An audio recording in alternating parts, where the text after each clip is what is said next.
আশা করছি সবাই ভালো আছেন। জার্মান এক্সপ্রেশনের জন্য ইডিয়মস জানা খুবই গুরুত্বপূর্ণ। এক্ষেত্রে আমরা আজকে কিছু একটা করে ইডিয়ম শিখব। আশা করছি প্র্যাকটিস করলে এই ইডিয়মসগুলো ব্যবহার করা আমাদের জন্য খুবই সহজ হবে। তো আমাদের আজকের প্রথম ইডিয়মস হচ্ছে Schweinhaven। Schweinhaven।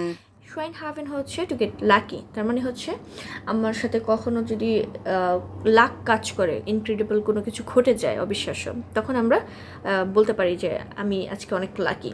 তো এটা কখন ব্যবহার করব?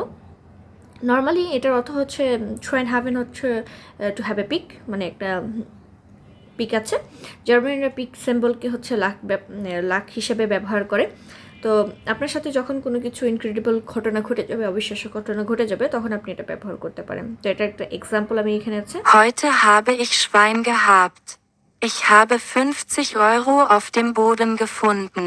তো এখানে বলছে যে আজকে আমি লাকি ছিলাম, আমি আজকে মেঝেতে আমি আজকে 50 € খুঁজে পেয়েছি।